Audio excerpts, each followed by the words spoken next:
니는 거실 바닥에서 자라. 나는 이 안방 쓸 거다. 시애미한테 방 내놓는 게 당연한 도리 아니냐. 22살부터 굶어가며 피눈물로 장만한 제 단독명의 아파트입니다. 그런데 입주 첫날 시어머니가 이삿짐을 싸들고 쳐들어와 다짜고짜 안방을 꿰찼습니다. 제 피땀으로 세운 성을 거저먹으려는 기생충 같은 시댁 식구들. 이제 더는 참지 않습니다. 뻔뻔한 시부모를 복도로 내쫓고 남편까지 가차없이 박살낸 통쾌한 반격. 지금 바로 시작합니다. 거실 창문으로 쏟아지는 눈부신 아침 햇살에 조용히 눈을 떴습니다. 저의 집입니다. 서울 마곡지구에 지어진 33평짜리 아파트입니다. 벽지부터 바닥까지 제 손길이 닿지 않은 곳이 없죠. 안방의 넓고 푹신한 침대에 누워 하얀 천장을 가만히 올려다보았습니다. 가슴 밑바닥에서부터 뜨거운 것이 울컥하고 치밀어 오르더군요. 저도 모르게 베갯니들 적시며 소리 없이 눈물을 흘렸습니다. 여보, 당신 벌써 깼어? 왜 울고 그래? 좋은 날에 청승맞게 진짜. 옆에서 자고 있던 남편이 부스스한 얼굴로 일어나며 제 어깨를 감싸 안았습니다. 이게 다 진짜 내 집인가 싶어서 그래. 당신 진짜 고생 많았어. 내가 능력이 없어서 집 하나 못 태우고 결국 당신 힘으로 이 넓은 아파트를 다 샀네. 남편의 그 말에 지난 20년의 세월이 주마등처럼 스쳐 지나갔습니다. 22살의 어린 나이에 고등학교만 졸업하고 들어간 첫 직장이었죠. 그때 제 첫 월급이 고작 189만 원이었습니다. 동년배 친구들이 예쁜 옷 입고 카페에서 커피 마실 때 저는 단무지 만든 김밥 한 줄로 점심을 때웠습니다. 한겨울에도 버스비 몇백 원을 아끼겠다고 칼바람을 맞으며 40분 거리를 걸어서 출퇴근을 했어요. 퇴근하고 나면 다들 놀러가기 바빴지만 저는 도서관에 틀어박혀서 회계 자격증 공부를 했습니다. 28살에 남편과 결혼을 했을 때도 상황은 크게 다르지 않았습니다. 남편의 월급은 신혼집 월세와 생활비를 내고 나면 남는 게 거의 없었거든요. 그래도 저는 내 집 마련이라는 꿈을 단 하루도 포기한 적이 없습니다. 새벽 5시에 일어나서 온라인 쇼핑몰 포장 부업을 했습니다. 손가락 마디마디가 퉁퉁 붓도록 박스 테이프를 붙였죠. 본업이 끝나고 퇴근을 하면 곧바로 동네 보습학원으로 달려가 사무실 야간 아르바이트를 했습니다. 15년 동안 남들 다 가는 흔한 해외여행 한번 가본 적이 없네요. 얼굴에 바르는 화장품은 길거리 화장품 가게에서 제일 싼 세일 상품만 골라 썼습니다. 옷도 1년에 딱 2벌만 사서 번갈아 입으며 버텼습니다. 그렇게 이 악물고 피와 땀을 쥐어짜서 2억 5천만 원이라는 큰 돈을 모았습니다. 여기에 은행 대출을 조금 보태서 드디어 이 신축 아파트를 분양받을 수 있었던 겁니다. 남편은 그동안 빚을 진 것도 있고 신용등급이 너무 낮아서 공동 명의를 할 수가 없었어요. 그래서 오롯이 제 이름 3글자만 적힌 저만의 단독명의 집이 되었습니다. 여보, 나 진짜 안 먹어도 배가 부르다는 말이 뭔지 이제야 알 것 같아. 그러게, 우리 마누라 대단해. 이건 내 성이야. 그 누구도 빼앗을 수 없는 내 전부라고. 알았어. 앞으로 이 넓은 집에서 우리 둘이 행복하게 잘 살자. 나도 더 열심히 할게. 남편과 마주보며 활짝 웃음을 터뜨렸습니다. 그동안의 서름과 고생이 씻은 듯이 날아가는 기분이었습니다. 따뜻한 커피를 한 잔 타서 거실 소파에 앉았습니다. 앞으로 이 집을 어떻게 예쁘게 꾸밀지 행복한 고민에 빠져 있었죠. 그런데 바로 그 순간이었습니다. 딩동. 갑자기 현관문 초인종 소리가 정막을 깼습니다. 아침 일찍부터 올 사람이 없는데 누구지 싶었죠. 여보, 누가 왔나 봐. 당신이 한번 나가봐. 저는 커피잔을 내려놓고 인터폰 모니터 앞으로 다가갔습니다.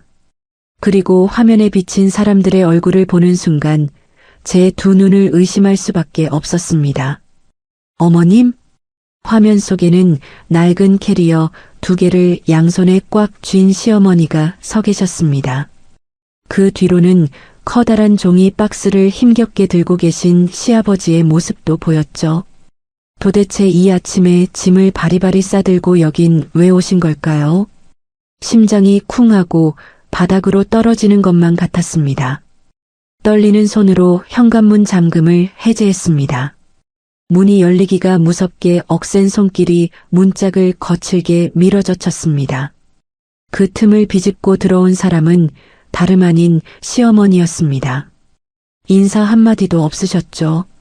양해를 구하는 과정 따위는 애초에 존재하지 않았습니다.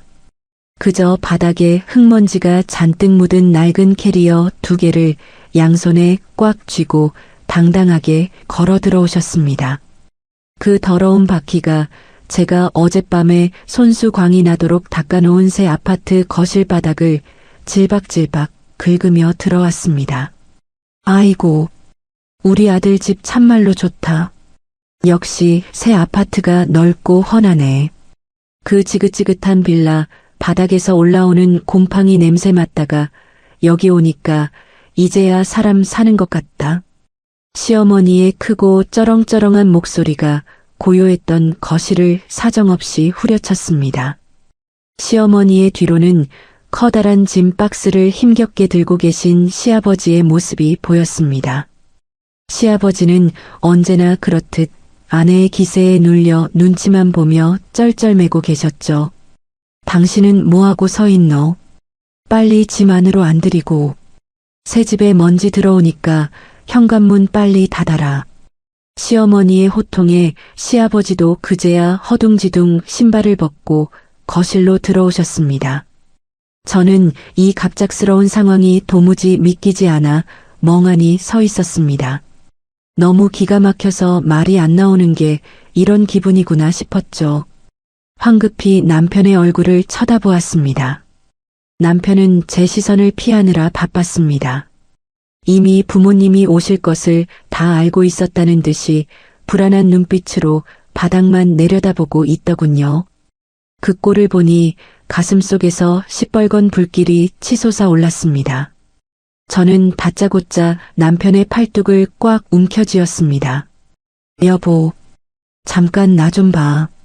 저는 억지로 남편을 주방 구석으로 질질 끌고 갔습니다. 시부모님이 듣지 못하게 목소리를 최대한 낮게 깔고 이빨을 꽉 깨문 채 따져 물었죠.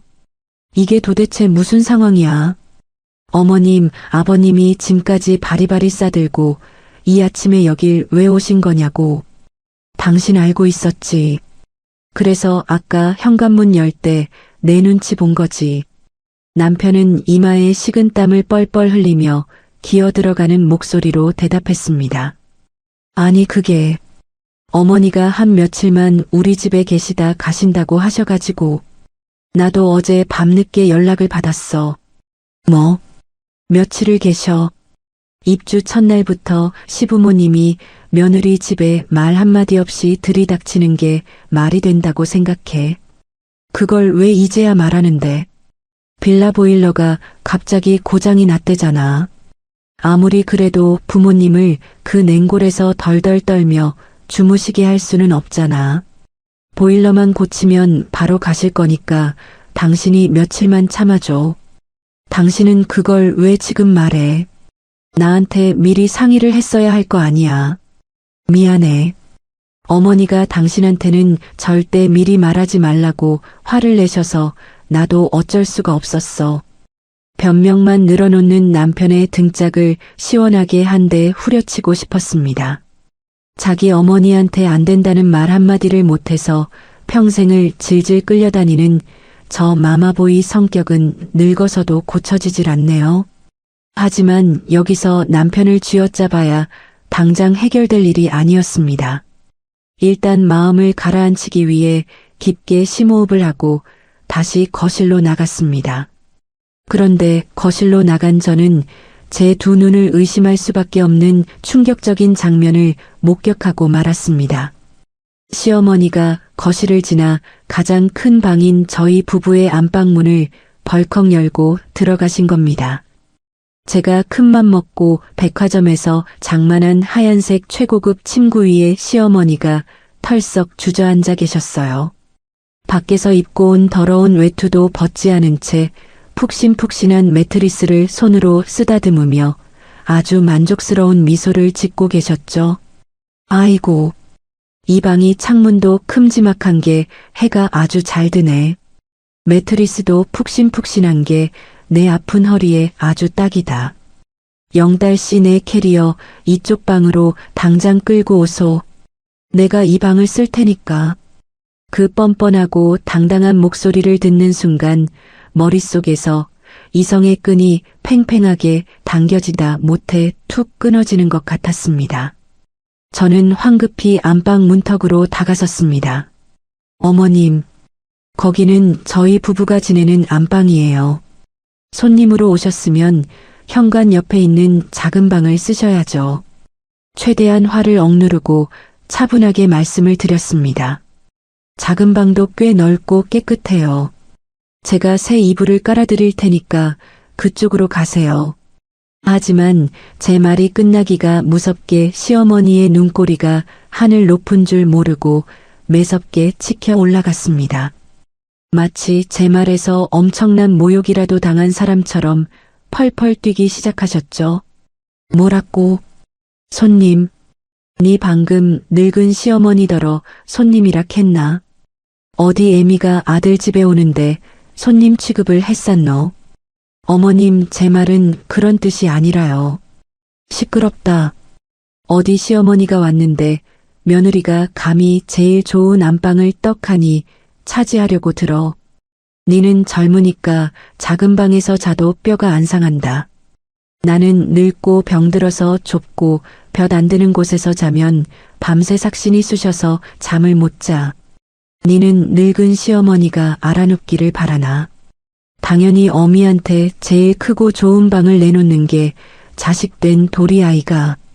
니는 작은 방에서 자고 나는 무조건 이 안방 쓸 거다. 시어머니한테 안방 내놓는 게 당연한 도리다 알겠나? 안방이 떠나가라 쩌렁쩌렁 울리는 시어머니의 억지에 기가 막혀 숨이 턱 막혔습니다. 거실에 서 있던 시아버지도 호통 소리에 깜짝 놀라 움찔하셨지만 여전히 입을 꾹 다물고 먼 산만 바라보실 뿐이었습니다. 저는 너무 어이가 없어서 헛웃음이 다 터져 나왔습니다. 이 아파트를 사기 위해 제가 어떤 세월을 견뎠습니까? 22살부터 삼각김밥으로 끼니를 때우며 모은 돈입니다. 남편의 돈은 단 1원도 들어가지 않은 오롯이 제 피와 땀으로 일군 제 이름 석자가 박힌 단독명의 집입니다. 그런데 시어머니는 이 집이 아들의 집이라는 굳건한 착각 속에 빠져서 너무나도 당당하게 안방의 소유권을 주장하고 계셨습니다. 가슴속에서 억울함과 분노가 활화산처럼 끓어올랐습니다. 당장이라도 그 짐 가방을 현관 밖으로 집어 던지고 나가시라고 악을 쓰고 싶었죠. 남편은 제 등 뒤에 숨어서 안절부절 못하며 애꿎은 자기 손톱만 물어뜯고 있었습니다. 그 누구도 제 편을 들어주지 않는 이 비참한 상황에 눈물이 날 것 같았습니다. 당장 안 비키고 뭐하노? 내 짐 풀게 얼른 방이나 깨끗하게 닦아놔라. 아이고 다리야 삭신이 다 부서지겠네. 시어머니는 아예 안방 침대에 대자로 드러누워 버리셨습니다. 그 아나무인인 태도에 제 입술이 바들바들 떨렸습니다. 당장 멱살이라도 잡고 끌어내고 싶었지만 꽉 쥔 주먹을 부들부들 떨며 꾹 참았습니다. 눈물겹게 이사온 첫날부터 동네 사람들에게 큰 소리를 내서 교양 없는 사람으로 낙인 찍히고 싶지는 않았거든요. 어금니를 꽉 깨물고 입술 안쪽 연한 살을 피가 나도록 짓씹었습니다. 보일러를 고칠 때까지만 며칠 머무시겠다고 했으니 일단은 그 말을 믿어보기로 했습니다. 제 깨끗한 마룻바닥에 선명하게 그어진 더러운 캐리어 바퀴 자국을 차갑게 노려보았습니다. 그리고 속으로 조용히 다짐했습니다. 딱 3일이다. 내 인내심은 정확히 3일 뿐이다. 만약 3일 뒤에도 저 짐을 싸서 나가지 않는다면 그때는 나도 절대 가만히 앉아서 당하고만 있지는 않을 것이다. 거짓말처럼 3일이 지났습니다. 보일러 수리가 끝나면 바로 돌아가시겠다던 시어머니의 약속은 새빨간 거짓말이었죠. 3일은 금세 일주일이 되었습니다. 그리고 일주일이라는 시간 동안 제 꿈의 궁전은 끔찍한 지옥으로 변해버리고 말았습니다. 시어머니의 침범은 아주 작은 개미 구멍에서 시작해 걷잡을 수 없이 커다란 둑을 무너뜨리고 있었거든요. 퇴근 후 지친 몸을 이끌고 주방에 들어설 때마다 저는 숨이 턱턱 막혔습니다. 큰맘 먹고 장만한 최고급 냉장고 문을 열었을 때의 그 충격을 아직도 잊을 수가 없네요. 깨끗하고 깔끔하게 정리되어 있어야 할 냉장고 안이 시커먼 비닐봉지들로 가득 차 있었습니다. 은평구 낡은 빌라에서부터 바리바리 싸들고 오신 퀴퀴한 묵은 김치 냄새가 코를 찔렀어요. 뚜껑이 제대로 닫히지 않은 낡은 플라스틱 반찬통에서는 끈적끈적한 깻잎장아찌 국물이 새어나와 새 냉장고 선반을 더럽히고 있었습니다. 어디 그뿐인가요? 제가 쓰기 편하게 정리해둔 주방 수납장도 시어머니 마음대로 다 뒤집어 엎어 놓으셨죠. 가장 경악스러웠던 건 싱크대 앞에서 벌어진 일이었습니다. 어머님, 지금 뭘로 닦고 계신 거예요? 이거 백화점에서 비싸게 주고 산 코팅 프라이팬인데 쇠수세미로 벅벅 문지르시면 어떡해요? 코팅 다 벗겨져서 못 쓰게 되잖아요. 제가 새파랗게 질려서 소리치자 시어머니는 오히려 콧방귀를 뀌셨습니다. 아이고, 유난 떨지 마라. 기름때는 원래 쇠수세미로 팍팍 문대야 속 시원하게 지워지는 기라. 내가 살림을 몇 년을 했는데 감히 시어머니한테 이래라 저래라 가르치려 드노. 바닥이 다 긁혀서 흉측하게 흠집이 난 프라이팬을 보며 저는 억장이 무너져 내렸습니다. 하지만 가장 치가 떨리는 일은 따로 있었습니다. 출근 준비를 하려고 제 드레스룸에 들어갔을 때였죠. 제가 아끼는 단정한 실크 블라우스와 정장들이 한쪽 구석으로 찌그러져 있었습니다.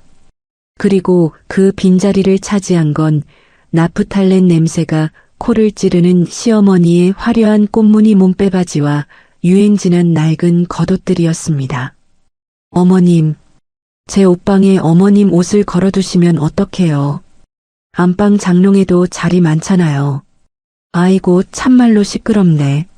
안방 쓰는 사람이 안방에 딸린 옷방 쓰는 게 당연한 거 아이가. 내 옷 구겨지면 네가 책임질래. 얼른 나가서 아침이나 차려라. 시어머니는 너무나도 당당하게 제 공간을 하나씩 야금야금 빼앗고 있었습니다. 거실 상황도 참담하기는 마찬가지였어요. 시아버지는 하루 종일 거실 한가운데 있는 새 소파에 누워 텔레비전을 끌어안고 사셨습니다. 귀가 어두우신지 텔레비전 소리를 어찌나 크게 틀어놓으셨는지 현관 밖에서도 웅웅거리는 소리가 들릴 정도였죠. 제가 피곤한 몸으로 퇴근하고 돌아와도 마음 편히 앉아서 쉴 공간조차 없었습니다. 그리고 마침내 결정적인 사건이 터지고 말았습니다. 어느 금요일 저녁이었습니다. 유난히 회사 일이 바빠서 파김치가 된 몸으로 현관 비밀번호를 누르고 들어갔습니다. 그런데 현관 바닥에 난생 처음 보는 낯선 신발 세 켤레가 널브러져 있는 게 아니겠어요. 불길한 예감에 황급히 거실로 들어선 저는 그 자리에 얼어붙고 말았습니다. 고, 쓰리고. 아이고 말순이 오늘 돈 다 쓸어 담네. 거실 한복판에서 시어머니가 은평구 동네 친구분들을 잔뜩 불러 모아 화투판을 벌이고 계셨습니다. 새 아파트 거실은 그야말로 난장판이 따로 없었죠. 고급스러운 유리 탁자 위에는 과일 껍질과 끈적이는 과자 부스러기가 산처럼 쌓여 있었습니다. 그리고 제 눈을 가장 먼저 때린 건 제가 큰돈을 주고 산 밝은색 가죽 소파였습니다. 소파 한가운데에 시뻘건 김칫국물 얼룩이 선명하게 스며들어 있었습니다. 그 순간 눈앞이 하얗게 전멸하는 것 같았습니다. 어머님, 이게 지금 다 무슨 일이에요? 집을 이 지경으로 만들어 놓으시면 어떡해요?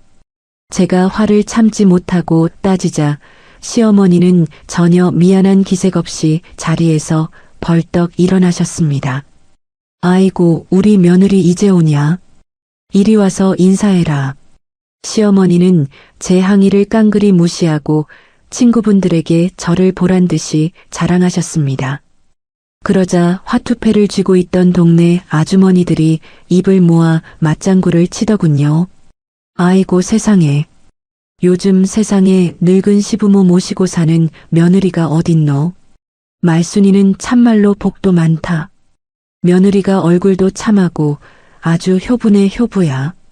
제 속은 시커멓게 타들어가는데 그들은 자기들끼리 북치고 장구치며 웃고 떠들었습니다. 저는 치밀어 오르는 분노를 간신히 억누르며 돌아서야 했습니다. 그 길로 저는 작은 방에서 퇴근 후 옷을 갈아입고 있던 남편을 찾아갔습니다. 남편의 멱살이라도 잡고 싶은 심정으로 방문을 쾅 닫고 소리쳤죠. 당장 부모님 내보내. 나 더는 못 살아. 이게 집이야. 당신 당장 나가서 어머님 친구분들 다 돌려보내고 두 분 다 짐 싸시라고 해. 여보, 나도 아는데. 어머니 친구분들 앞인데 내가 어떻게 채면 깎이게 나가시라고 해. 조금만 더 참아주라. 내가 주말에 기분 좋으실 때 잘 말씀드려 볼게. 며칠만 계신다며. 벌써 일주일이야. 당신 어머니한테 안 된다고 말 한마디 하는 게 그렇게 어려워. 아니 그게 아니라 어머니가 워낙 불같이 화를 내시니까 나도 무서워서 그렇지. 미안해, 내가 꼭 내일은 말씀드릴게. 도무지 말이 통하지 않는 남편의 한심한 모습에 저는 깊은 절망감을 느꼈습니다. 이 남자에게 기대서는 아무것도 해결되지 않겠다는 확신이 들었죠. 그날 밤 자정이 다 된 시간이었습니다. 시어머니 친구분들이 다 돌아가고 집안이 고요해졌을 무렵 타는 목을 축이려 주방으로 조심스럽게 걸어 나갔습니다. 물을 마시려는데 굳게 닫힌 안방 문 너머로 시어머니의 통화 소리가 희미하게 들려왔습니다. 저는 무언가에 이끌리듯 안방문에 귀를 바짝 가져다 대었습니다. 그래. 이번 주말에 이삿짐 센터 차 부르자. 빌라에 있는 짐 다 싸서 이리로 올 거다. 아예 여기서 살아야지. 아들 집이 내 집이지 누구 집이고.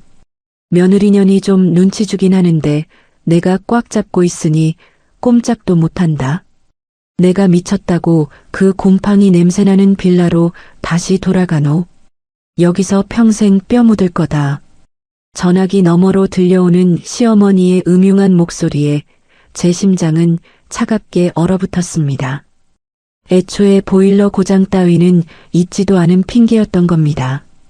처음부터 제 집을 통째로 집어삼킬 작정으로 캐리어를 끌고 오셨던 거였죠. 어둠 속에서 제 얼굴이 무섭게 굳어지는 것을 느꼈습니다. 소름 끼치는 그 진실 앞에서 저는 차갑게 식어버린 두 주먹을 꽉 쥐었습니다. 간밤의 어둠 속에서 몰래 엿들었던 시어머니의 소름 끼치는 통화 내용이 환청처럼 제 귓가를 계속 맴돌았습니다. 이 넓고 깨끗한 제 집을 통째로 삼켜버리겠다는 그 탐욕스러운 목소리를 듣고 나니 밤새 한숨도 편히 잘 수가 없었죠. 그리고 마침내 폭풍우가 몰아칠 주말의 아침이 밝아오고 말았습니다. 시계가 막 아침 7시를 가리키고 있을 무렵이었어요. 딩동, 딩동, 딩동. 갑자기 고요하던 현관 초인종이 미친 듯이 요란하게 울려대기 시작했습니다. 이 주말 꼭두 새벽부터 도대체 누굴까 싶어 저는 황급히 거실로 뛰어나갔습니다. 늦잠을 자고 있던 남편도 시끄러운 소리에 놀라서 안방에서 허둥지둥 걸어 나오더군요. 인터폰 화면을 확인한 저는 그 자리에 얼어붙어 숨조차 제대로 쉴 수가 없었습니다. 건장한 체격의 남자 2명이 커다란 짐수레를 밀며 저희 집 현관문 앞에 서 있었거든요. 이게 무슨 일인가 싶어 저는 덜덜 떨리는 손으로 현관문을 벌컥 열었습니다. 문을 열자마자 복도를 꽉 채운 엄청난 짐 더미들이 제 2눈을 무섭게 때렸습니다. 아니 이게 대체 뭡니까?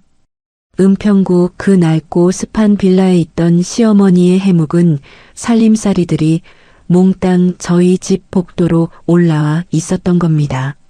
시트지가 다 벗겨져서 너덜너덜해진 낡은 붉은색 장롱부터 시작해서 색이 누렇게 바랜 두꺼운 솜잎을 뭉치들이 산처럼 쌓여 있었죠.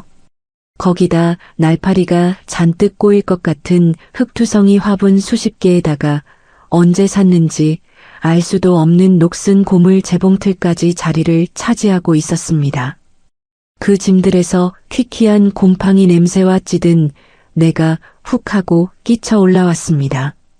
그리고 그 이삿짐 기사님들 뒤에서 시어머니가 팔짱을 딱 끼고 세상을 다 가진 듯 당당하게 서 계셨습니다.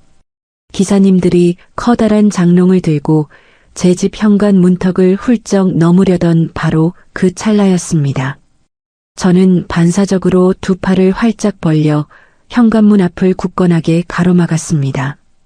어머님, 지금 이게 다 뭐하는 짓이에요? 누가 마음대로 이삿짐을 부르라고 했어요? 제가 눈을 부릅뜨고 악을 쓰듯 소리치자 시어머니는 오히려 기가 차다는 듯이 콧방귀를 크게 뀌셨습니다. 아이고, 네 눈가래는 지금 이게 뭔지 안 보이나? 내가 며칠 지내보니까 이 아파트가 아주 살기가 좋더라. 그래서 아예 남은 짐 싹 다 가져와서 오늘부터 여기서 쭉 살려고 한다. 얼른 안 비키나? 아저씨들 빨리 저 짐들 집 안으로 들이소. 시어머니의 막무가내 지시에 기사님들이 땀을 뻘뻘 흘리며 다시 짐을 밀고 들어오려 했습니다. 저는 이빨을 꽉 깨물고 결사적으로 현관을 막아섰습니다. 제 등 뒤에서 이 모든 상황을 지켜보던 남편은 사색이 되어서 어쩔 줄을 몰라 발만 동동 구르고 있었죠. 저는 고개를 획 돌려 등 뒤에 숨은 남편을 매섭게 노려보았습니다. 당신이 어머니한테 아예 이사 오시라고 허락한 거야? 당장 내 눈 똑바로 보고 대답해. 제 서슬 퍼런 호통에 남편은 이마에 맺힌 식은땀을 셔츠 소매로 닦아내며 더듬거렸습니다. 아니, 여보, 내가 허락한 게 절대 아니야. 나도 이삿짐이 여기까지 왔다는 건 진짜 방금 알았다고. 근데 어머니가 저렇게 무작정 짐을 싸들고 밀고 들어오시겠다는데 내가 자식된 도리로 어떻게 막아? 남편의 그 비겁하고 찌질한 대답을 듣는 순간 제 이성의 끈이 완전히 툭 하고 끊어져 버렸습니다. 도대체 이 남자는 세상 누구의 남편이란 말입니까? 어머니의 억지 앞에서는 평생 안 된다는 말 한마디 못하는 저 나약한 마마보이 남편에게는 더 이상 기대할 것이 없었습니다. 저는 남편을 옆으로 팍 밀쳐내고 다시 시어머니를 향해 단호하고 매섭게 말했습니다. 어머님, 단 한 발자국도 이 집에 못 들어오십니다. 며칠만 계신다고 새빨간 거짓말을 하시고 뒤로는 몰래 이삿짐을 부르시다니요. 집주인인 저한테 단 한마디 상의도 없이 밀고 들어오시는 게 어른으로서 하실 행동인가요? 제 당돌하고 날 선 반박에 시어머니의 주름진 얼굴이 불그락푸르락 무섭게 달아올랐습니다. 뭐라고? 어디 며느리년이 하늘 같은 시어머니한테 눈을 똑바로 뜨고 대드노. 아들아, 네 마누라 당장 안 말리고 뭐 서 있노? 우리가 뼈 빠지게 고생해서 평생 키워놨더니 늙은 부모한테 방 한 칸 내어주는 게 그리 아깝더냐? 시어머니는 억울하다는 듯 가슴을 치며 복도가 떠나가라 고래고래 소리를 지르기 시작했습니다. 그 난리통 속에서도 이삿짐 기사님은 커다란 장롱을 안방 쪽으로 밀어 넣으려고 눈치를 살피고 있었죠. 어르신, 이 커다란 장롱은 안방으로 넣을까요? 저기 베란다 쪽에 있는 흙 화분들은 거실 쪽에 둘까요? 시어머니는 그 물음에 물 만난 고기처럼 신이 나서 대답하셨습니다. 그래. 그 장롱은 해 잘 드는 안방 창문 밑에 딱 붙여놓고 저 더러운 화분들은 저기 거실새 텔레비전 옆에 싹 다 깔아놓으소. 저는 더 이상 이 총극을 지켜보고만 있을 수가 없었습니다. 목청을 찢어질 듯이 한껏 높여 이삿짐 센터 기사님들을 향해 아주 또박또박하게 경고했습니다. 기사님들, 지금 당장 그 짐들 바닥에 다 내려놓으세요. 이 집은 제 남편 집이 절대 아닙니다. 등기부등 본상 제 이름 3글자만 똑똑히 올라가 있는 저만의 단독명의 집입니다. 집주인인 제가 절대 허락하지 않았습니다. 제 동의도 없이 남의 집에 무단으로 짐 들이시면 이거 명백한 주거침입으로 지금 당장 경찰에 신고할 겁니다. 제 입에서 주거침입과 경찰 신고라는 차갑고 무서운 단어가 나오자 기사님들의 움직임이 일제히 얼어붙었습니다. 당황한 기사님들은 무거운 짐을 복도 바닥에 쾅 하고 내려놓고는 난처한 얼굴로 시어머니와 저를 번갈아 쳐다보았죠. 자신의 뜻대로 이삿짐이 집 안으로 들어가지 않자 시어머니는 완전히 이성을 잃고 폭발하셨습니다. 급기야 차가운 복도 바닥에 철퍼덕 주저앉아 대성통곡을 하기 시작하신 겁니다. 아이고 동네 사람들. 다들 문 열고 나와서 이것 좀 보소. 독사 같은 며느리년이 늙고 병든 시부모를 길바닥에 내쫓으려 하네. 애미 내쫓는 천하에 처죽일 불효자식들입니다. 이 독한 불효며느리야. 네가 부모를 이리 대접하고도 천벌을 안 받을 줄 아나. 토요일 이른 아침부터 복도에서 소름 끼치는 고성이 오가니 조용하던 아파트 전체가 발칵 뒤집히고 말았습니다. 건너편 이웃집 문이 빼꼼 열리고 위층과 아래층 사람들이 계단으로 나와 웅성거리는 소리가 귓가를 때렸습니다. 남편은 동네 창피하다며 자기 얼굴을 양손으로 푹 가리고 제발 그만 좀 하라고 제 바짓가랑이를 잡고 징징대기 바빴습니다. 하지만 저는 저를 구경하는 주변 사람들의 시선 따위는 털끝만큼도 신경 쓰지 않았습니다. 여기서 제가 약해져서 단 한 발짝이라도 물러서면 내 남은 인생과 피땀 흘려 산 내 집이 통째로 먹힌다는 걸 너무나도 뼈저리게 잘 알고 있었으니까요. 어머님 집은 은평구 빌라입니다. 여기는 제가 허리띠 졸라매고 피땀 흘려번 제 돈으로 산 제 집이에요. 절대 안 됩니다. 단 하나의 짐도 이 집 문턱을 절대로 넘을 수 없습니다. 저는 굳게 닫힌 현관문을 양손으로 꽉 붙잡고 악착같이 독하게 버텼습니다. 제가 눈에 핏발을 세우고 한치의 흔들림 없이 버티자 결국 짐을 나르던 기사님들도 더 이상은 곤란하다며 철수하겠다고 손사래를 치시더군요. 동네 사람들의 수군거림이 눈덩이처럼 점점 커지자 기세등등하던 시어머니도 어쩔 수 없이 한 발 물러서야만 했습니다. 결국 당장 가져온 짐들 중에서 부피가 큰 낡은 가구들은 아파트 지하에 있는 세대별 임시 창고에 꾸역꾸역 처박아 두기로 합의를 봤습니다. 시어머니는 남편의 부축을 받으며 지하 창고로 향하는 내내 저를 향해 도끼를 가득 품은 무서운 눈을 희번덕거리셨습니다. 네 참말로 독한 년인 줄은 알았지만 이 정도일 줄은 꿈에도 몰랐다. 이게 끝인 줄 아나? 내가 기어코 이 집에 내 짐 다 드리고 안방 꿰차고 말 거다. 어디 한번 두고 보자.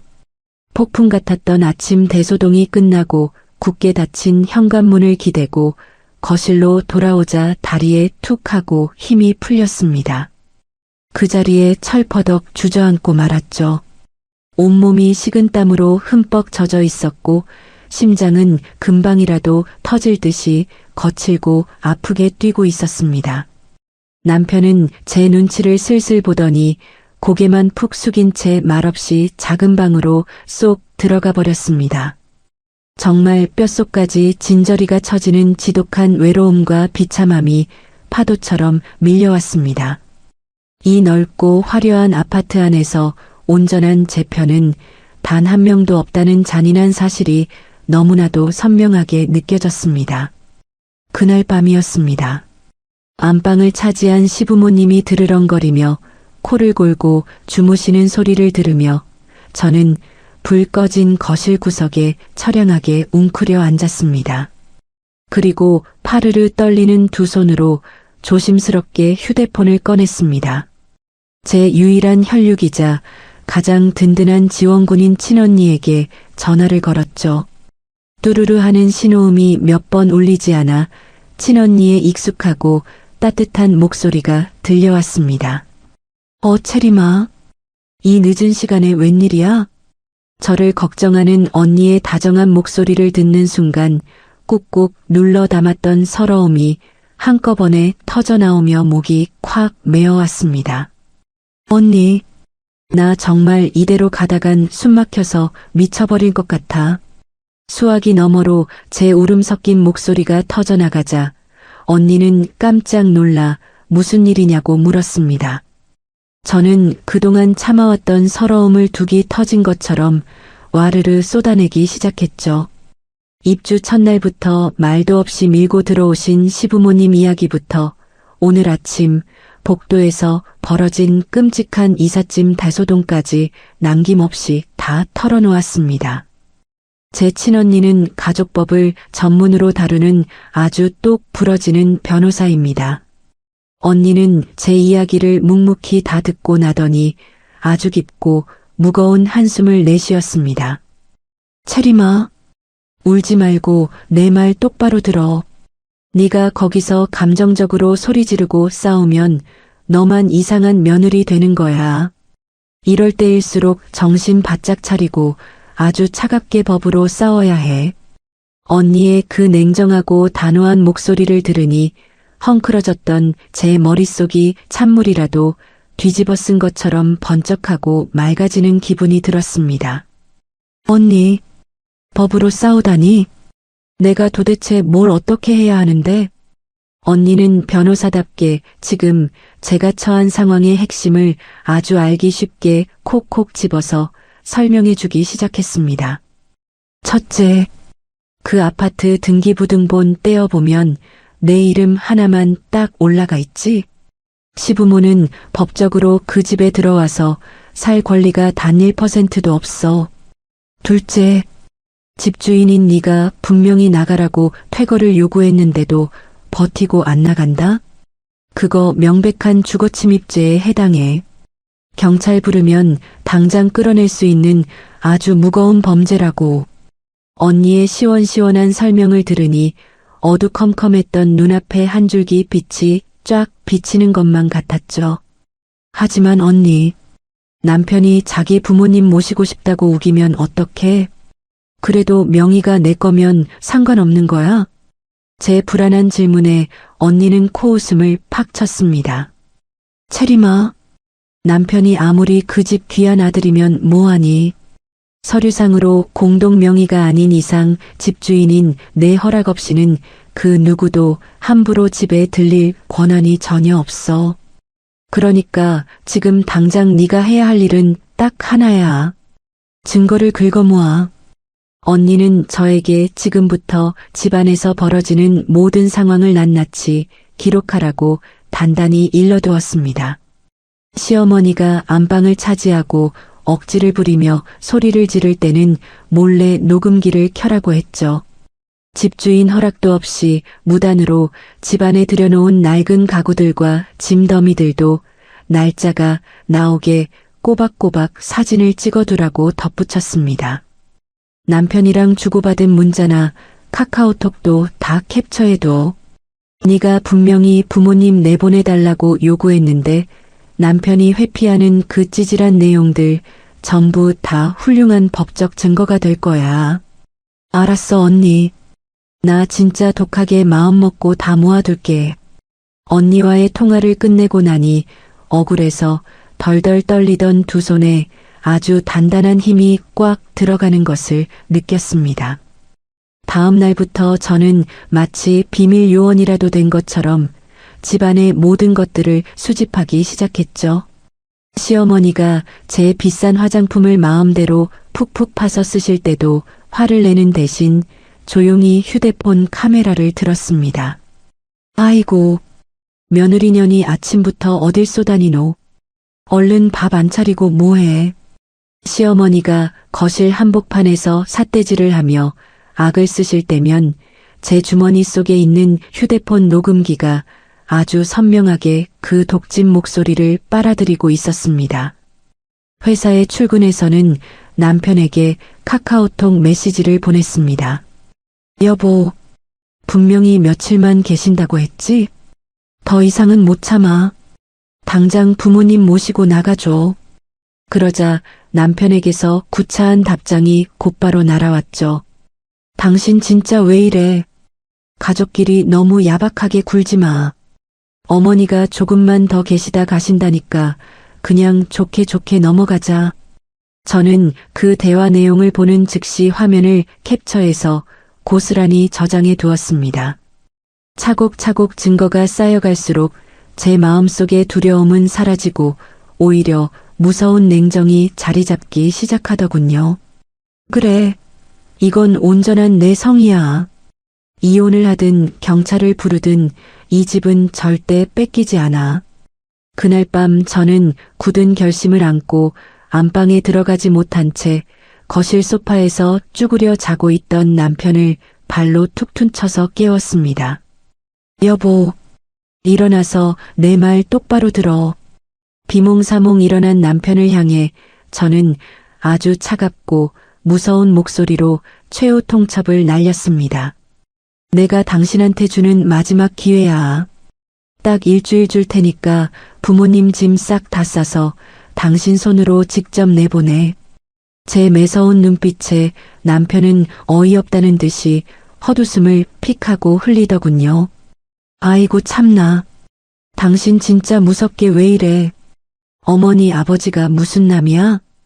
길거리 나앉은 사람들도 아니고 내 부모인데 어떻게 나가라고 내쫓아. 만약 일주일 지나도 안 나가시면 어쩔 건데? 남편의 그 철없는 대답에 저는 이빨을 꽉 깨물고 남편의 눈을 뚫어지게 쳐다보았습니다. 일주일 뒤에도 부모님이 이 집에 남아 계신다면 나는 경찰 부르고 법적 절차 밟을 거야. 그리고 그날로 당신과도 영원히 끝이야. 내 말 허투루 듣지 마. 하지만 남편은 제 서늘한 경고를 귓등으로도 듣지 않는 눈치였습니다. 에이, 당신이 설마 경찰에 신고를 하겠어? 아무리 화가 나도 그렇지 가족끼리 무슨 경찰이야. 경찰이 오면 우리 집안 꼴이 뭐가 되냐. 겁주는 것도 적당히 해. 남편은 그렇게 대수롭지 않게 중얼거리며 다시 이불을 푹 뒤집어 쓰고 코를 골기 시작했습니다. 설마 제가 진짜로 경찰을 부를 거라고는 꿈에도 상상하지 못하는 저 오만한 태도에 헛웃음이 다 나왔습니다. 저는 곤히 잠든 남편의 등짝을 차갑게 내려다보며 입가에 서늘한 미소를 지었습니다. 그래, 어디 한번 두고 봐. 내가 설마 못할 것 같아? 가족이라는 핑계로 내 피와 땀을 거저먹으려 든다면 내가 얼마나 지독한 여자인지 뼈저리게 보여줄 테니까. 저 달콤한 착각 속에 빠져있는 남편과 안방을 뻔뻔하게 차지한 시부모님을 향한 반격의 칼날이 제 마음속에서 아주 날카롭게 벼려지고 있었습니다. 남편에게 부모님을 내보내라며 일주일이라는 최후 통첩을 날렸습니다. 하지만 그 일주일은 제게 지옥보다 더 끔찍한 시간으로 다가왔습니다. 상황이 나아지기는커녕 하루하루 피가 마르고 뼈가 깎이는 고통의 연속이었죠. 당장 화요일부터 끔찍한 악몽이 시작되었습니다. 오후 2시쯤 회사에서 격리팀 직원들과 한참 바쁘게 월말 정산 회의를 하고 있을 때였어요. 갑자기 제 책상 위에 있는 내선 전화가 미친 듯이 요란하게 울려대기 시작했습니다. 아무 생각 없이 수화기를 집어든 순간 저는 온몸이 굳어버리고 말았습니다.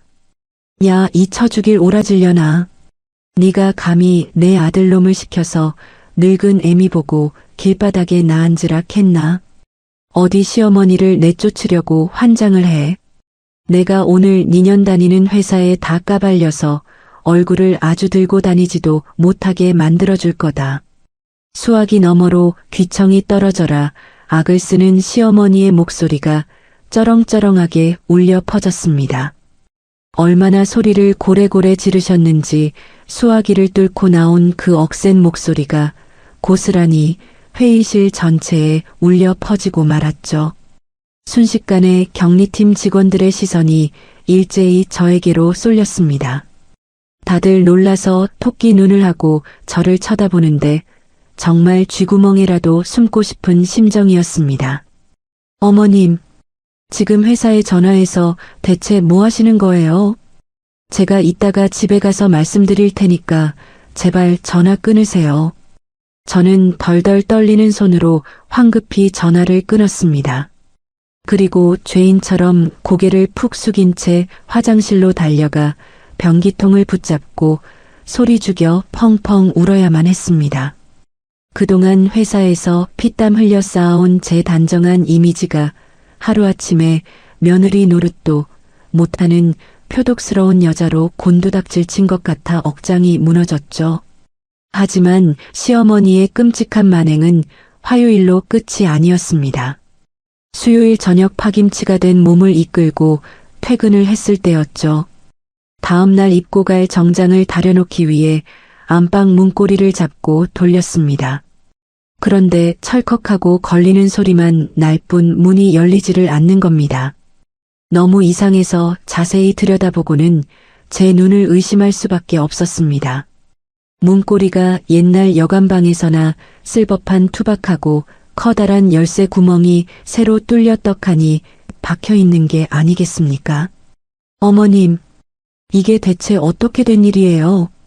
안방 도어락이 왜 열쇠로 바뀌어 있는 거냐고요? 제가 기가 막혀서 소리치자 시어머니가 주방에서 사과를 아삭아삭 씹어 먹으며 걸어 나오셨습니다. 아이고 시끄럽다. 내가 낮에 열쇠 수리공 불러서 내 돈 주고 확 바꿔버렸다. 어디 시어머니 쓰는 방을 며느리가 허락도 없이 수시로 들락날락하려고 들어. 내 허락 없이는 이제 이 방에 한 발짝도 못 들어올 줄 알아라. 아 참 열쇠는 내 주머니에 딱 하나뿐이니까 달라고 떼쓰지 마라. 내 돈 주고 산 내 집입니다. 내 집 안방인데 집주인인 제가 문고리조차 마음대로 열지 못하다니요. 어이가 없어서 화를 내는 대신 헛웃음만 미친 듯이 터져나왔습니다. 남편은 베란다 구석에 쪼그려 앉아 바깥 풍경만 멍하니 쳐다보며 철저하게 제 시선을 피하고 있었습니다. 정말이지 피가 거꾸로 솟는다는 말이 무슨 뜻인지 온몸으로 실감하는 순간이었죠. 목요일이 되자 상황은 제가 통제할 수 없을 만큼 더 끔찍하게 꼬여만 갔습니다. 시어머니가 아예 작정을 하셨는지 아파트 단지를 돌아다니며 동네 아주머니들을 붙잡고 제 흉을 퍼뜨리기 시작하셨거든요. 아이고 들어들 보소. 우리 며느리가 돈 좀 번다고 유세를 어찌나 떠는지. 늙고 병든 시부모를 벌레 취급하며 길바닥에 내쫓으려고 환장을 했다 아입니까? 내가 억울해서 이 집 귀신이 될 깁니다. 시어머니의 그 악독한 입방정 탓에 동네 아줌마들의 수군거림이 제 귓가까지 들려왔습니다. 심지어 아파트 입주민 커뮤니티 게시판에는 며느리가 시어머니를 학대해서 쫓아내려 한다는 자극적인 익명의 글까지 떡하니 올라왔더군요. 퇴근길에 아파트 경비팀장님이 저를 보며 쯧쯧하고 혀를 차시는데 그 동정 어린 시선이 제 온몸을 날카로운 칼로 난도질하는 것 같았습니다. 억울하고 분해서 가슴을 퍽퍽 치며 혼자서 얼마나 피눈물을 흘렸는지 모릅니다. 그리고 마침내 지옥 같았던 일주일의 끝자락인 운명의 금요일이 되었습니다. 그날따라 일이 너무 많아서 밤 10시가 다 되어서야 녹초가 된 몸으로 현관 비밀번호를 누르고 집으로 들어섰죠. 신발을 벗고 무거운 고개를 들어 거실을 바라본 순간 저는 문자 그대로 숨을 쉴 수가 없었습니다. 눈앞에 펼쳐진 광경은 제 평생의 꿈을 아주 처참하게 짓밟아 놓은 끔찍한 쓰레기장 그 자체였으니까요. 제가 큰맘 먹고 장만한 북유럽풍에 세련된 하얀색 거실 테이블은 베란다 구석으로 볼품없이 밀려나 있었습니다. 그리고 그 자리에는 시어머니가 은평구 빌라에서 가져온 칠이 다 벗겨지고 상처투성이인 칙칙한 갈색 나무 갑상이 거만하게 자리를 차지하고 있었죠. 벽면도 마찬가지였습니다. 제가 심사숙고해서 인터넷을 뒤져 벽에 흠집 하나 안 내고 정성껏 걸어둔 예쁜 풍경화 액자는 온데간데 없었습니다. 대신 동네 정육점에서나 연말에 나눠줄 법한 시뻘건 커다란 달력이 보기 흉하게 걸려 있었어요. 그 옆으로는 시부모님의 빛바랜 낡은 촌스러운 사진 액자가 굵은 못으로 쾅쾅 무식하게 박혀 단단히 매달려 있었습니다. 새 아파트 벽에 숭악하게 구멍이 뚫린 걸 보니 제 가슴에 대못이 박히는 것 같았습니다. 하지만 저를 가장 미치게 만든 건 현관 앞이었습니다. 제가 기관지가 안 좋아서 백화점에서 벌벌 떨며 할부로 제일 비싼 돈을 주고 샀던 하얀색 공기청정기가 보였습니다. 그 소중한 공기청정기가 때가 꼬질꼬질한 종이 박스에 아무렇게나 처박힌 채 바닥에 뒹굴고 있었거든요. 제가 피와 땀으로 일구고 소중하게 꾸며놓은 저만의 안식처가 완벽하게 짓밟히고 처참하게 훼손되어 있었습니다. 아이고 며느리 이제 오나.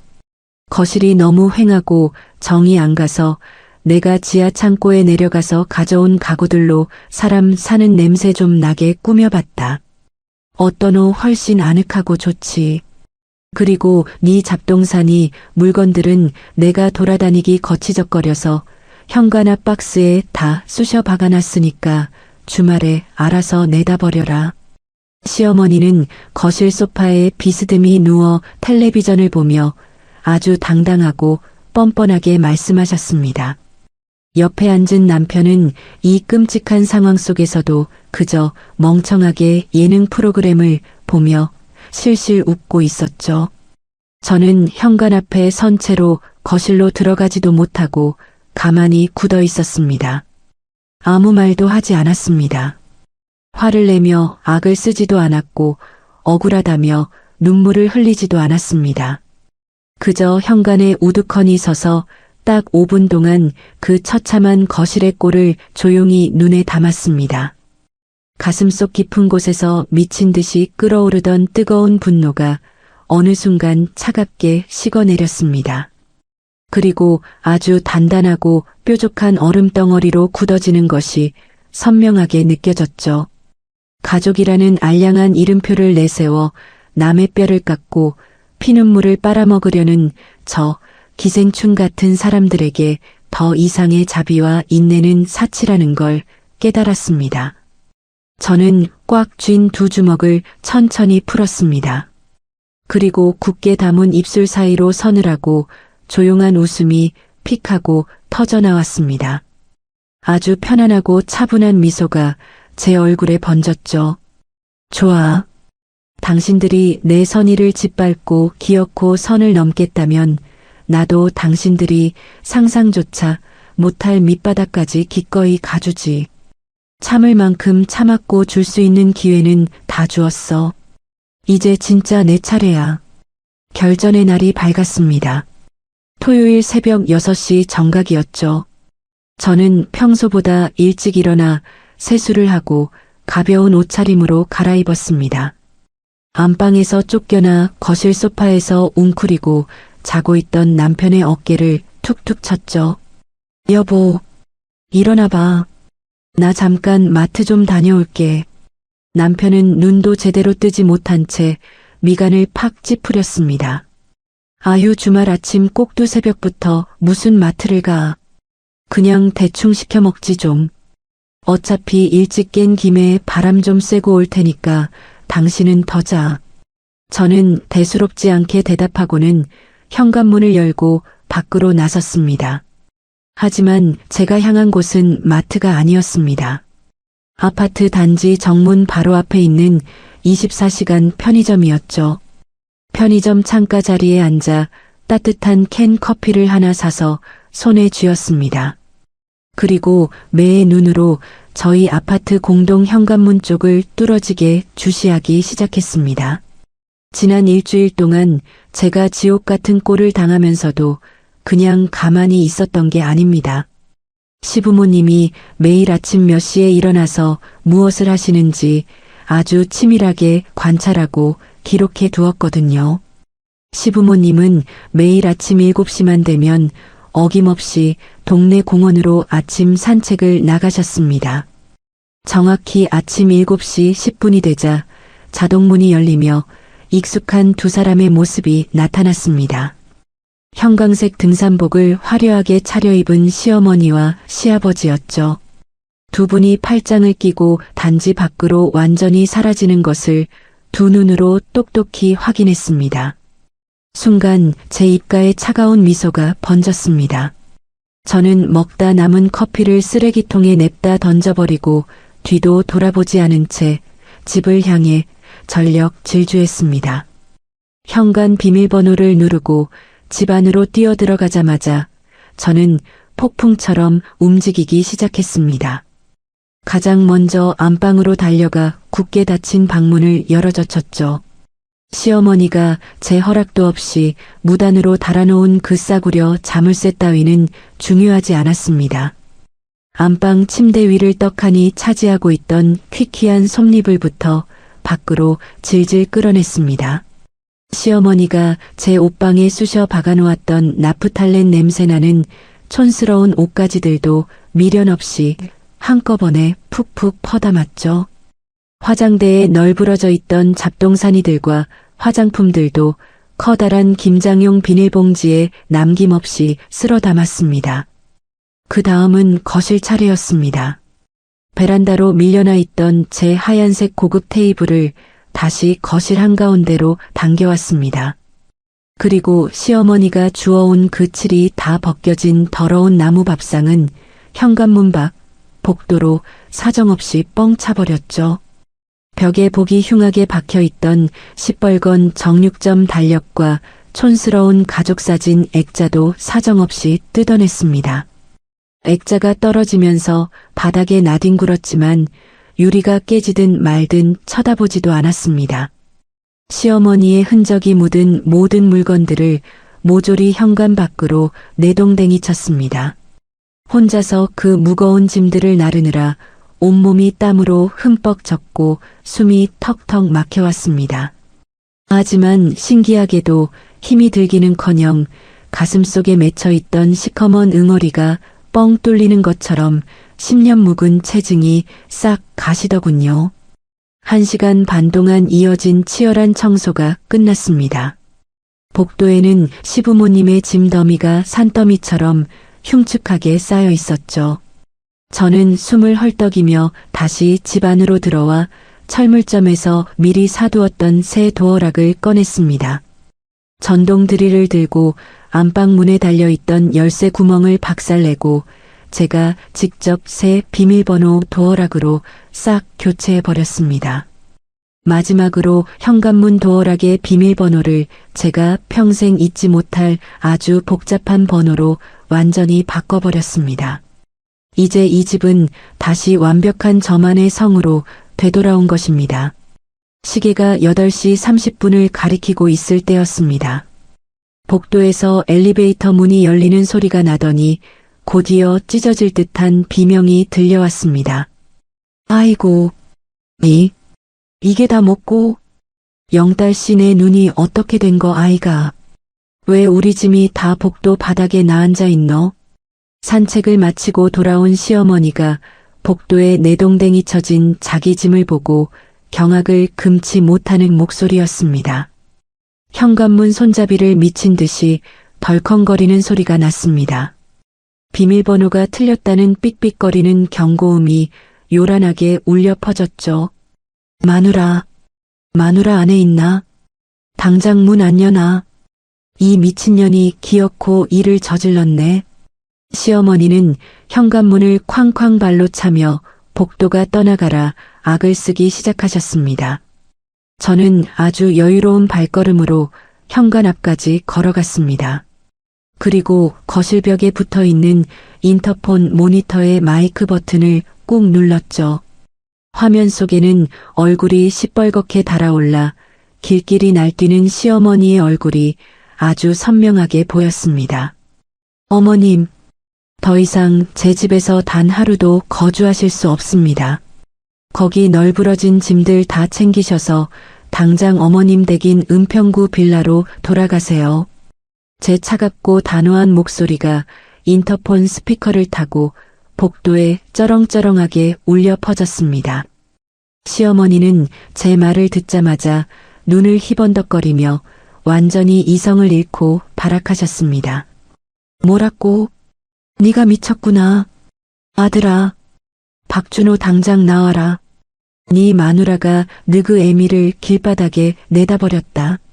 아들아, 문 열어라 당장. 바깥에서 들려오는 끔찍한 고함 소리와 문을 부술듯이 두드리는 소리에 결국 남편이 잠에서 깨어나 방에서 뛰쳐나왔습니다. 남편은 얼굴이 하얗게 질려서는 현관문 쪽으로 허둥지둥 달려가며 소리쳤죠. 여보, 무슨 일이야? 밖에 어머니 오신 거 아니야? 당장 문 안 열고 뭐해? 남편이 도어락 손잡이를 잡으려는 찰나였습니다. 저는 짐승처럼 남편의 앞을 콱 가로막으며 있는 힘껏 남편의 가슴팍을 거칠게 밀쳐냈습니다. 비켜. 당신 한 발짝도 움직이지 마. 제 매서운 호통에 남편은 뒤로 비틀거리며 당황한 눈으로 저를 쳐다보았습니다. 너 미쳤어? 지금 부모님을 문 밖에 세워두고 뭐 하는 짓이야? 비켜, 당장 문 열어야 할 거 아니야. 여보, 당신 내 말 똑똑히 들어. 오늘 당신이 현관문 여는 순간 우리 부부의 인연도 끝이야. 저는 눈에 핏발을 세우고 이빨을 꽉 깨문 채 남편의 눈을 매섭게 찔러보았습니다. 당신은 오늘 여기서 확실하게 선택해. 끝까지 부모님 편들면서 저런 억지를 감싸고 돌 거면 지금 당장 짐 싸서 같이 나가. 이 집은 온전히 내 명이고 내 소유니까 집주인인 나는 당신도 이 집에서 당장 내쫓을 권리 있어. 제 입에서 쏟아지는 서늘하고 잔인한 선전포고에 남편의 얼굴이 백지장처럼 하얗게 질렸습니다. 남편은 입술을 덜덜 떨며 현관문 손잡이로 뻗었던 손을 허공에서 멈칫하더군요. 체리마, 그게 무슨 소리야? 나보고 내 집에서 나가라니. 당신 집? 누가 그래 여기가 당신 집이라고? 착각하지 마. 여기는 22살부터 내가 밥 굶어가며 피눈물로 세운 내 성이야. 당신이 10원 한 장 보탠 적 있어? 문 열 거면 당신도 당장 나가서 영원히 들어오지 마. 밖에서는 시어머니가 현관문을 주먹으로 쾅쾅 두드리며 욕설을 퍼붓고 있었습니다. 하지만 집안은 쥐 죽은 듯이 차가운 정적이 흐르고 있었죠. 남편은 완전히 얼어붙어서 현관문과 제 얼굴을 번갈아 보며 옴짝달싹하지 못했습니다. 그 찌질하고 비겁한 눈동자가 사시나무 떨리듯 흔들리는 것을 보며 저는 비로소 짜릿한 승리감을 느꼈습니다.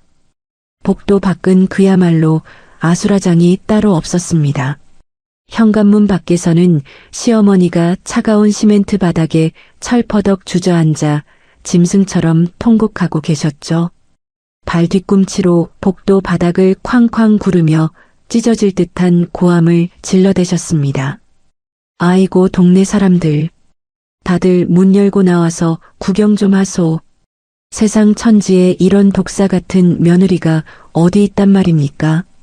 늙은 시부모를 짐짝처럼 길바닥에 내다버렸습니다. 내가 억울해서 여기서 죽어버릴 깁니다. 시어머니의 그 악다구니에 놀란 이웃 주민들이 하나둘씩 문을 열고 웅성거리기 시작했습니다. 시아버지는 옆에서 안절부절 못하며 동네 사람들을 향해 변명을 늘어놓고 계셨죠. 우리 마누라 말이 다 맞습니다. 며느리가 아주 천하의 몹쓸 년입니다. 아비규환이 따로 없네 참말로. 그때 엘리베이터 문이 열리더니 저희 아파트 경비팀장님이 헐레벌떡 뛰어 올라오시는 소리가 들렸습니다. 아니 어르신들, 여기서 이렇게 큰 소리로 난동을 피우시면 어떡합니까? 주민들 민원이 빗발치고 있어요. 경비팀장님의 만류에도 시어머니는 오히려 팀장님의 바짓가랑이를 붙잡고 더 크게 악을 쓰셨습니다.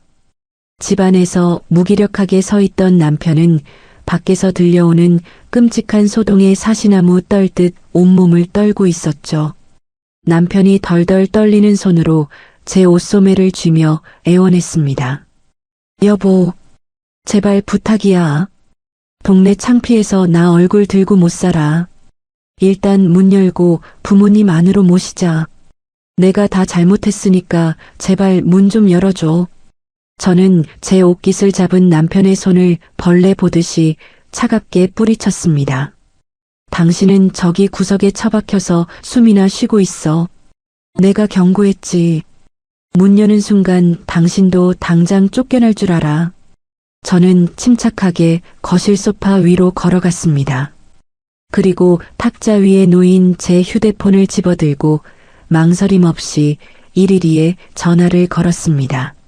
신호음이 한번 울리기가 무섭게 경찰관의 목소리가 들려왔죠. 네, 112 경찰입니다. 무엇을 도와드릴까요? 저는 밖에서 난리를 치는 시어머니의 비명소리를 배경음악 삼아 아주 또렷하고 차분하게 신고했습니다. 여기 마곡동 아파트인데요. 제 소유의 주택에 무단으로 짐을 들이고 침입하려는 사람들이 있습니다.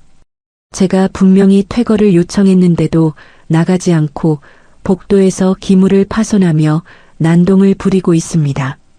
빨리 출동해 주세요. 제가 경찰에 신고하는 모습을 본 남편은 그 자리에서 털썩 무릎을 꿇고 허연 입에 거품을 물 듯 경악했습니다. 당신 지금 진짜 경찰을 부른 거야? 어머니 아버지를 경찰에 신고했다고? 저는 대답 대신 싸늘한 비웃음만 한번 날려주었습니다.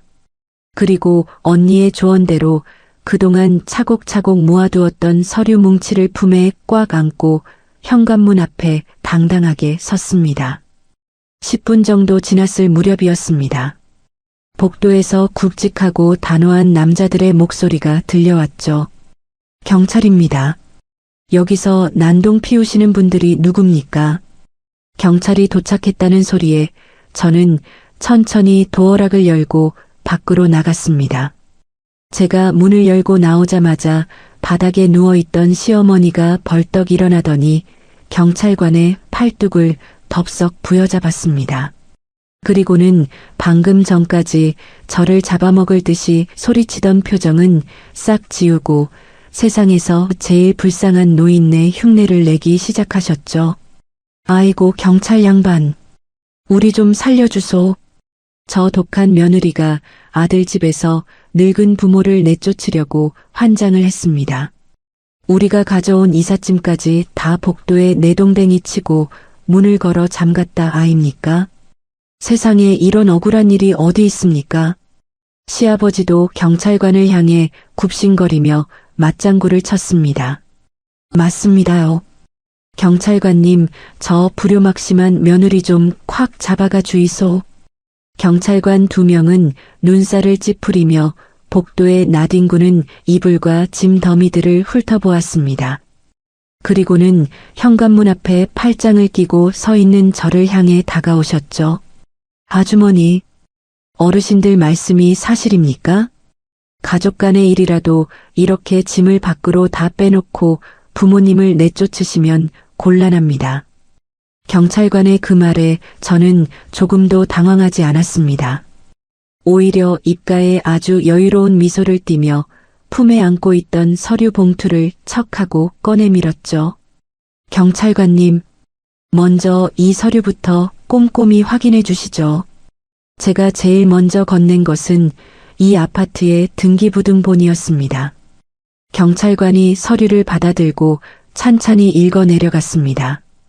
이 아파트의 소유자는 윤채림, 즉 제 단독 명의입니다.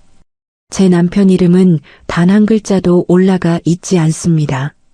그리고 이건 제가 3일 전에 시부모님 댁으로 보낸 내용 증명 우편 사본입니다.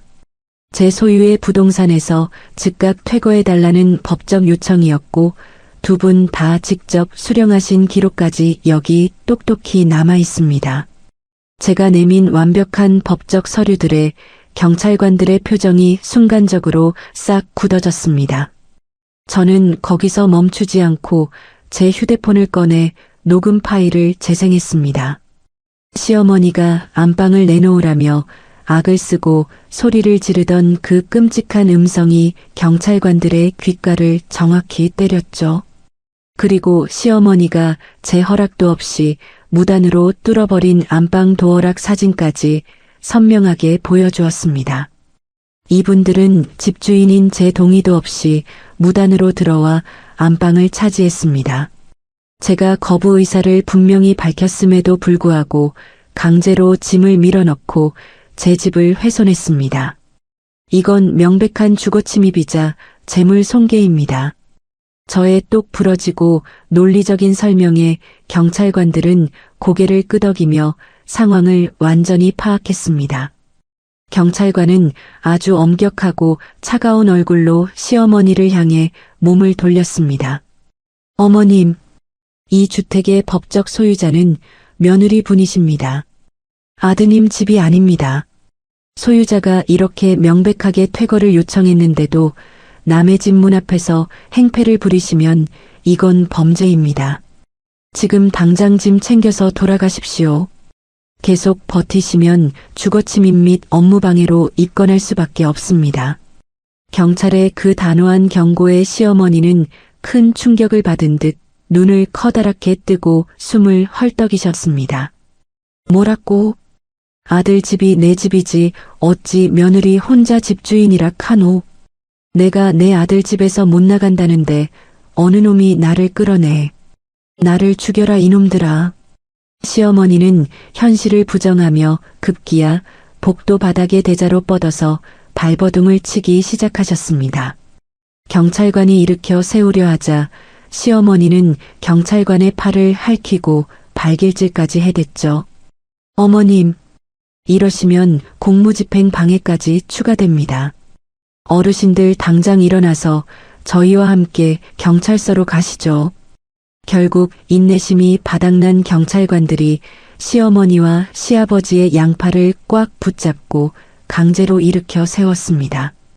2 경찰관에게 양팔이 결박된 채 엘리베이터 쪽으로 질질 끌려가면서도 시어머니는 무서운 도끼를 뿜어냈습니다.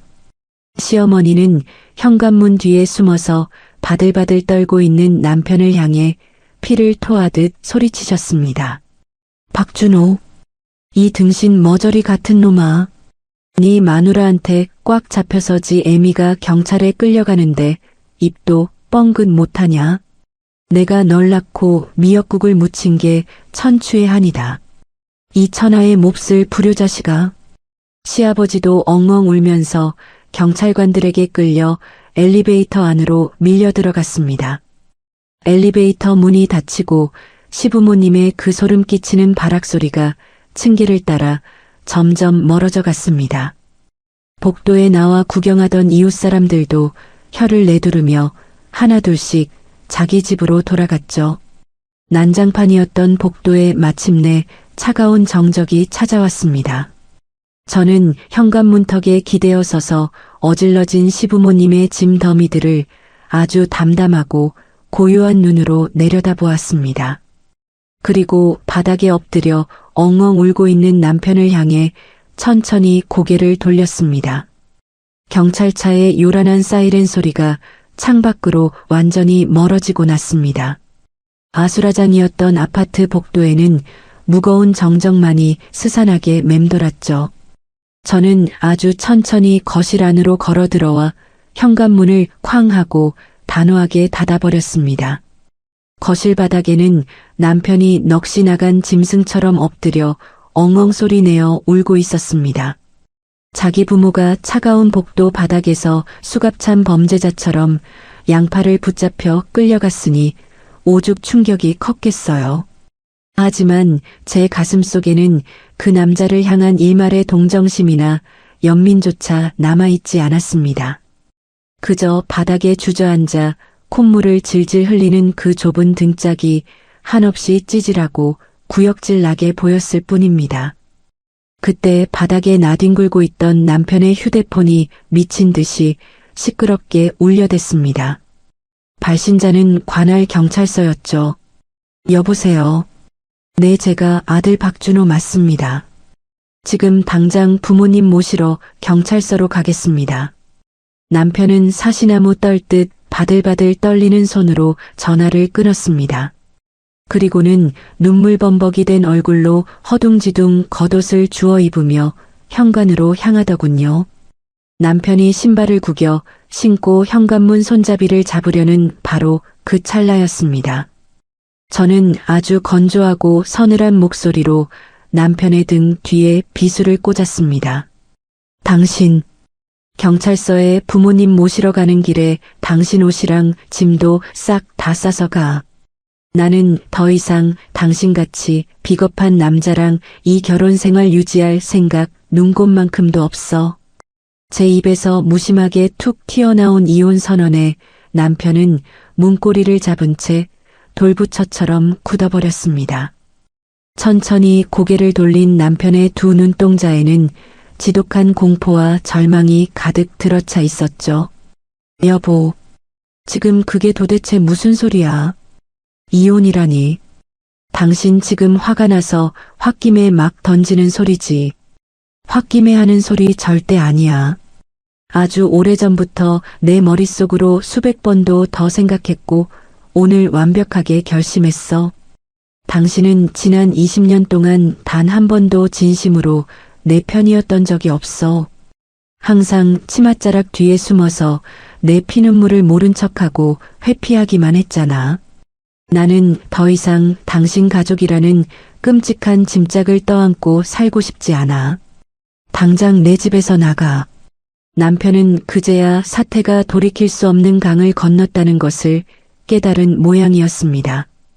현관 바닥에 털썩 무릎을 꿇고는 제 바짓가랑이를 덥석 부여잡고 짐승처럼 울부짖기 시작했죠. 체리마, 내가 다 잘못했어. 어머니가 하자는 대로 바보처럼 질질 끌려다닌 내가 진짜 천하의 등신이었어. 제발 이번 딱 한 번만 나 좀 용서해줘. 나 진짜 당신 없이는 하루도 못 살아. 앞으로는 내 부모 다 끊어내고 무조건 당신 편만 들면서 살게. 남편의 그 구차하고 찌질한 눈물바람에 저는 참았던 비웃음을 터뜨리고 말았습니다. 어머니의 큰소리 한 번에 숨기 바빴던 마마보이가 하루아침에 변할 리가 없다는 걸 너무나도 잘 알고 있었거든요. 저는 제 바지를 잡고 있는 남편의 손을 벌레 떼어내듯 매몰차게 쳐냈습니다.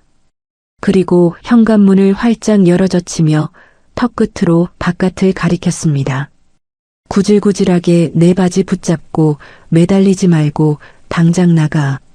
조만간 내 변호사가 당신 직장으로 이혼 소장 보낼 테니까 얌전히 서류나 받아. 남편은 결국 제 매서운 기세에 밀려 쫓겨나듯 현관 밖으로 비틀거리며 걸어나갔습니다.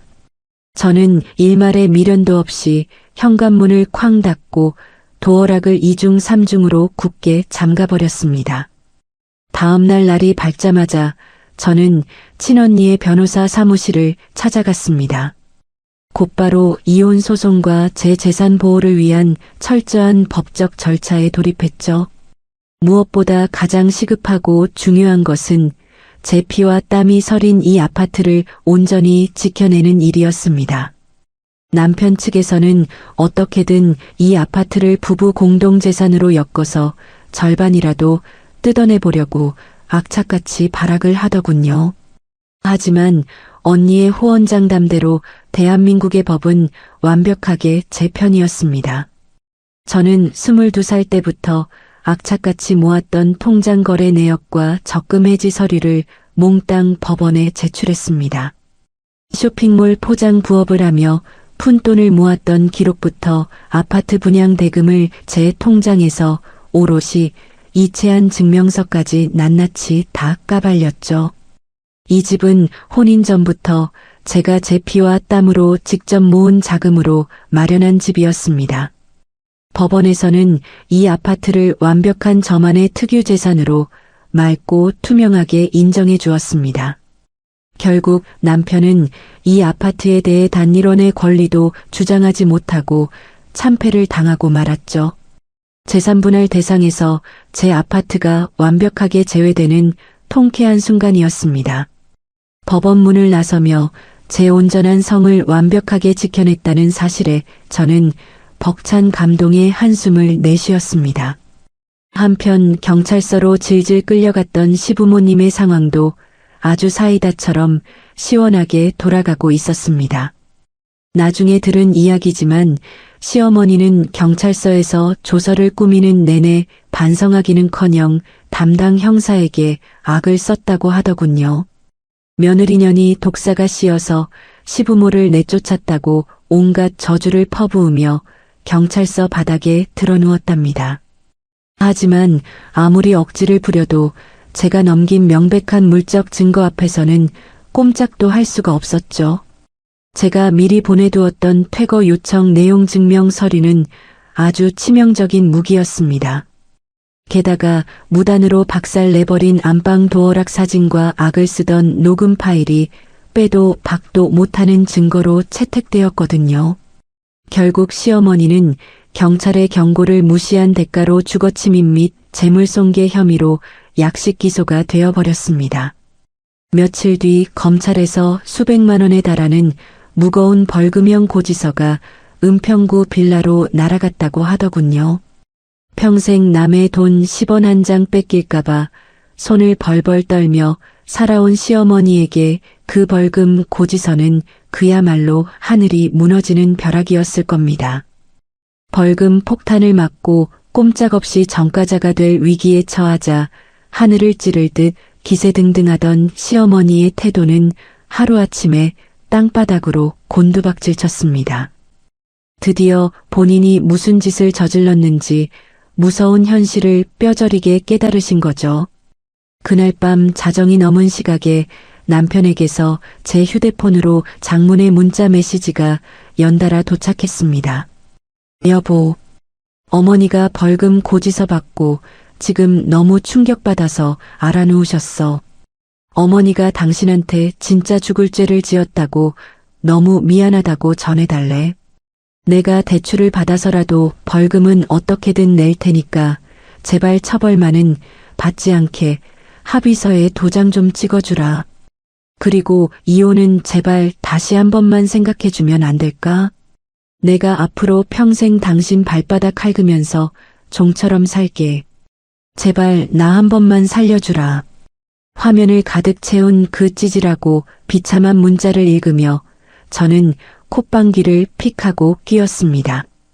자기가 직접 사과할 알량한 용기조차 없어서 쫓겨난 아들의 등 뒤에 숨어 목숨을 구걸하다니 정말 끝까지 구제불능인 사람들이었죠. 저는 남편의 애원하는 문자에 답장조차 하지 않고 휴대폰 전원을 아예 꺼버렸습니다. 이딴 얄팍한 문자 쪼가리 대리 사과로는 제 가슴에 박힌 깊은 대못을 절대 뽑을 수 없었습니다. 시어머니 본인이 제 눈앞에 직접 찾아와 무릎을 꿇고 진심으로 엎드려 빌기 전까지는요. 저는 이 통쾌한 복수의 끈을 놓을 생각이 눈곱만큼도 없었습니다. 조용한 거실 한가운데 서서 밤하늘을 올려다보며 저는 아주 차갑고 오만한 미소를 지었습니다. 세상이 참 무섭게 돌아간다는 걸 뼈저리게 느끼는 데는 딱 한 달이면 충분했습니다. 법의 무서운 매운맛을 제대로 본 시어머니와 시아버지가 결국 제 아파트 문 앞에 다시 나타났거든요. 한 달 전에 그 기세등등하고 거만하던 모습은 어디로 갔는지 낡은 과일 바구니 하나를 달랑 들고 오셨더군요. 인터폰 너머로 보이는 두 분의 뒷모습은 한 달 전과는 비교할 수 없을 만큼 팍 사가 있었습니다. 저는 잠시 망설이다가 냉정하게 도어락을 해제하고 문을 열어드렸습니다. 거실 소파에 마주 앉은 두 분은 평생 남에게 고개 한번 숙여본 적 없는 뻣뻣한 허리를 꺾어 저를 올려다보고 계셨죠. 체리마, 내가 정말 잘못했다. 내 욕심이 과해서 남의 집인 줄도 모르고 내 집인 양 행세를 했구나. 이 늙은 어미가 죄를 지었다. 용서해다오. 시어머니의 입에서 나온 사과는 쉼없이 떨리고 있었습니다. 평생 제 위에서 군림하며 아나무인으로 굴던 시어머니의 그 억센 자존심이 완전히 박살나 바닥에 뒹구는 순간이었죠. 옆에 앉아있던 시아버지도 덩달아 고개를 푹 숙인 채 아무런 변명도 하지 못하고 계셨습니다. 저는 긴 시간 침묵을 지켰습니다. 가슴속에서 복수심도 연민도 아닌 아주 담담하고 차가운 평온함이 찾아오더군요. 어머님, 저는 어머님을 미워해서 이러는 게 아니에요. 저는 단지 내 삶을 지키기 위해 최소한의 방어를 했을 뿐입니다.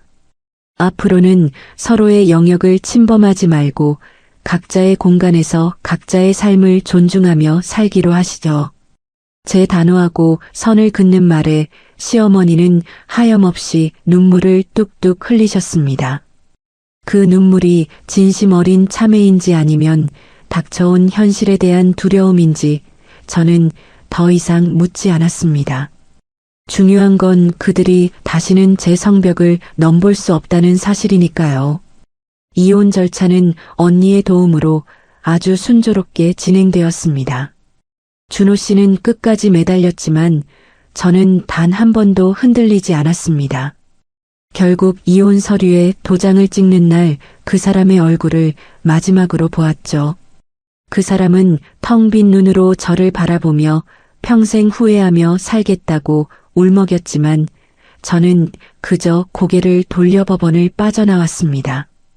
제 인생에서 그 사람과 그 가족이라는 이름의 곰팡이를 완벽하게 도려내고 나니 비로소 숨이 트이는 것 같았습니다.